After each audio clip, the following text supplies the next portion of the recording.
இயேசு கிறிஸ்துவின் நாமத்தில் உங்கள் அனைவரையும் அன்போடு கூட வாழ்த்துகிறேன். இன்றைக்கு நாம் தியானிக்க போகிற தலைப்பு, நீங்கள் கிறிஸ்துவுக்குள் முழுமையானவர்கள். You are complete in Christ. வசனம் கொலோசியர் 2:10.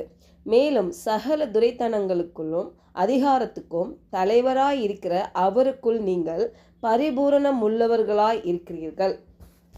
இந்த வசனம் என்னுடைய வாழ்க்கையில் என்னுடைய மனதையும் என்னுடைய இருதயத்தையும் மாற்றின வசனம். பாருங்கள், ஒரு பலவீனத்தில் நான் ரொம்ப கஷ்டப்பட்டு போராடி கொண்டு இருந்த வேளையில் இந்த வசனம் என்னோட பேசிச்சு. பாருங்கள், you are complete in Christ. அதிலிருந்து நான் என்றைக்கு இதை விசுவாசிக்க ஆரம்பித்தனோ அன்றிலேருந்து நான் இதை விடுதலையை பார்த்து கொண்டு இருக்கிறேன். நீங்களே உங்களை பார்க்கும் பொழுது நீங்கள் என்ன பார்க்குறீங்க? நான் சரியில்லை, எனக்கு நிறைய பிரச்சனை இருக்குது, எனக்கு நிறைய குறைகள் இருக்குது, என் சரீரம் பலனாகவே இருக்காது, எப்போ பார்த்தாலும் பலவீனம் வந்துக்கிட்டே இருக்கும் அப்படின்னு உங்களே நீங்கள் பார்க்குறீங்களா? இன்றைக்கு உங்கள் பார்வையை கொஞ்சம் மாற்றுங்க. எப்படின்னா, நான் கிறிஸ்துவுக்குள் முழுமையானவனாக பரிபூரணமானவனாக பார்க்கிறேன். நம்ம பார்வை எப்போவுமே பாருங்கள், நம்மை சுற்றி சுற்றி சுற்றி வந்துகிட்டே இருக்கும். பாருங்க, நீ இப்படி செய்யணும், நான் அப்படி பண்ணணும், அப்படி இப்படின்ட்டு நீல இருக்கும் பாருங்கள். ஆனால் அந்த பார்வை அப்படியே கிறிஸ்துவ மேலே நம்ம வைக்கும் பொழுது பாருங்கள், அந்த நீன்றதை அவர் மேலே அவர்னு பார்க்கும் பொழுது அந்த காரியங்கள் நமக்கு என்னெல்லாம் பிரச்சனையில் நம்ம இருக்கிறோமோ அது அற்புதமாக ஒரு விடுதலை நம்ம பார்க்க முடியும். ஒரு டைமில் நான் என்னுடைய பலவீனத்தை பார்த்து எனக்குள்ளே நானே குற்றப்படுத்தி மற்றவங்களை பார்க்கும் பொழுது நான் தாழ்வாக நினைத்த நாட்கள் உண்டு. அதே போல் நீங்கள் இருப்பீர்களானால் இன்றைக்கு ஒரு நற்செய்தி என்னன்னா, தேவன் மனிதன் பார்ப்பது போல பார்க்கறது இல்லை. மனிதன் பாருங்க என்ன பண்றான்? சரீரத்தை பார்க்கிறான். ஆனால் தேவன் ஆவியை பார்க்கிறார். நாம் ஏற்கனவே கிறிஸ்துவுக்குள் பரிபூரணமானவர்களாக இருக்கிறதை பார்க்கிறார். பாருங்க, நமக்கே நம்ம ஒரு மதிப்பு வைத்திருப்போம் பாருங்க. அந்த டைம்லையுமே அவர் நம்ம எப்படி பார்க்கிறார் தெரியுமா? புதிய சிருஷ்டிகளாக பார்க்கிறார். அவருடைய தெய்வீக சுவாபத்தை பங்குள்ளவர்களாக பார்க்கிறார். அப்போ அவர் நம்மை பார்ப்பது போல நாம் நம்மை பார்க்க வேண்டும் என்று அவர் விரும்புகிறார். இது ரொம்ப கடினமான காரியம்தான். ஆனால் இன்றைக்கு இந்த சத்தியம் புரியும் பொழுது சத்தியம் விடுதலை ஆக்கும். பாருங்க, இந்த பூமியில் நம்ம வாழ்க்கையில் நமக்கு என்ன தேவைப்படுகிறதோ அது எல்லாமே கிறிஸ்துவுக்குள் நமக்கு உண்டு. எப்படின்னா, நம்ம ஆவிக்குரிய மனிதனில் தேவன் எல்லாவற்றையும் அவர் வைத்திருக்கிறார். அப்போது நம்ம ஏற்கனவே கிறிஸ்துவுக்குள் பரிபூர்ணமானவர்களாக இருக்கிறோம்.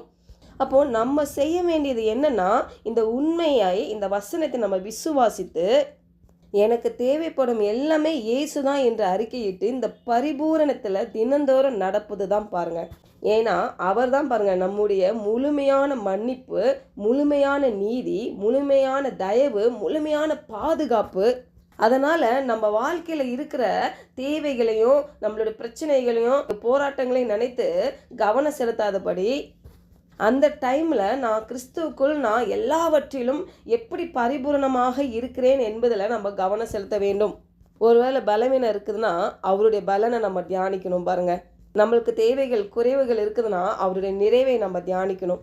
கவலைகள் இருக்குன்னா அவர்கிட்ட அந்த கவலைகளை செலுத்தி அவர் கொடுக்குற அந்த சமாதானத்தை நம்ம பெற்றுக்கொள்ளணும். இப்படி நம்ம ப்ராக்டிஸ் பண்ணுறப்போ பாருங்கள், நம்ம வாழ்க்கையில் நம்ம சரீரத்தில் ஆரோக்கியமும் மற்றும் பரிபூரணமும் நமக்கு வெளிப்படுவதை நம்ம பார்க்க முடியும். இந்த வசனத்தை நான் ஒரு மொழியாக்கத்தில் நான் படித்தேன் பாருங்கள். இதோட அர்த்தம் எப்படின்னா, ஏனென்றால் தேவத்துவத்தின் பரிபூர்ணம் எல்லாம் சரீர பிரகாரமாக அவருக்குள் வாசமாய் இருக்கிறது. அவருக்குள் நீங்களும் பரிபூரணமாக்கப்பட்டிருக்கிறீர்கள். அவரே எல்லா துரைத்தனத்திற்கும் அதிகாரத்திற்கும் தலைவராய் இருக்கிறார்.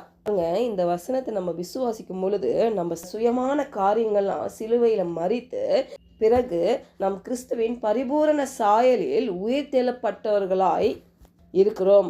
2 கொரிந்தியர் 5:17. இப்படி இருக்க ஒருவன் கிறிஸ்துவுக்குள் இருந்தால் புது சிருஷ்டியாய் இருக்கிறான், பழையவைகள் ஒளிந்து போயின, எல்லாம் புதிதாயின.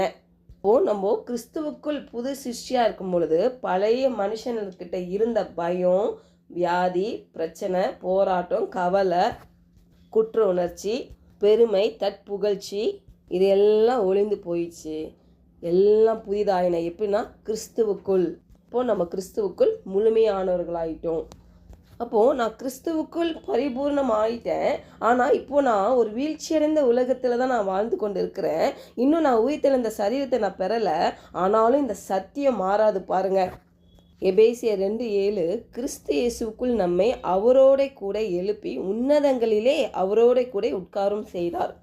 அப்போது அந்த பழைய மனிதன் ஒழிந்து போய் புதிய மனிதன் நம்ம உருவாகும் பொழுது இயேசு கிறிஸ்துவுக்குள் நம்மை அவரோடு கூட எழுப்பி உன்னதங்களிலே அவரோடு கூட உட்காரவும் செய்திருக்கிறார். அப்போ விசுவாசிகளாகிய நீங்களும் நானும் கிறிஸ்துவின் நீதியையும் அதிகாரத்தையும் வல்லமையும் முழுமையாக மறுபடியும் பிறந்த ஆவிக்குள் கொண்டிருக்கிறத நம்ம பார்க்கிறோம். அப்போ ஆவிக்குரிய ரீதியில் நம்மளுக்கு ஏற்கனவே எந்த குறையும் இல்லை, எல்லாம் பரிபூரணமாக்கப்பட்டோம் என்பதுதான் உண்மை. அப்போது தேவத்துவத்தின் பரிபூரணம் கிறிஸ்துவுக்குள் வாசம் பண்ணுவதால் நாம் அவருக்குள் இருப்பதால் அதே பரிபூரணத்தை நாம் கொண்டிருக்கிறோம். பாருங்கள், நீங்கள் உங்கள் சூழ்நிலையில் எந்த இடத்துல நீங்கள் இருக்கிறீங்க, உங்களுக்கு என்ன தேவையாக இருக்குது, அந்த இடத்துல நான் கிறிஸ்துவுக்குள் பரிபூரணமாக்கப்பட்டவள், ஐ ஆம் கம்ப்ளீட் இன் கிரைஸ்ட் அப்படின்னு நீங்கள் கன்ஃபஸ் பண்ணுங்கள். பரிசுத்த ஆவியானவர் உங்களோடு இருந்து உங்களை அற்புதமாக வழி நடத்துவார். ஜெபிக்கலாம். பரலோக தகப்பனே, இந்த காலை வேளையில் நாங்கள் தியானித்தது போல நாங்கள் கிறிஸ்துவுக்குள் பரிபூரணமாக்கப்பட்டவர்கள் என்று நாங்கள் விசுவாசிக்கிற ஆண்டவரே, இந்த ஆவிக்குரிய மனிதன் பெற்றிருக்க இந்த முழுமை ஆண்டவரே எங்களுக்கு இந்த மாம்சமான இந்த சரீரத்தில் நாங்கள் காணும்படியாக பரிசுத்த ஆவியானவரை எங்களை வழி நடத்தும்படியாக ஜெபிக்கிறோம் கர்த்தாவே. அப்பா, நாங்கள் ஏற்கனவே பரிபூரணமாக இருக்கிறோம் என்ற நிலையிலிருந்து செயல்பட ஆண்டவரே எங்களுக்கு கிருபை பாராட்டுங்க. அப்பா, நீர் எங்களை பார்ப்பது போலவே நாங்களும் எங்களை பார்க்க கிருபை பாராட்டுங்க. எங்களை வழி நடத்துங்க ஆவியானவரே. எந்த சூழ்நிலையில் நாங்கள் இருந்தாலும் ஆண்டவரே, அப்பா இந்த வார்த்தையை நாங்கள் பிரகடனம் பண்ணுகிறோம். நாங்கள் கிறிஸ்துவுக்குள், இயேசு கிறிஸ்துவுக்குள் முழுமையானவர்கள். இயேசு நாமத்தில் ஜெபிக்கிறோம் நல்ல பிதாவே, ஆமென்.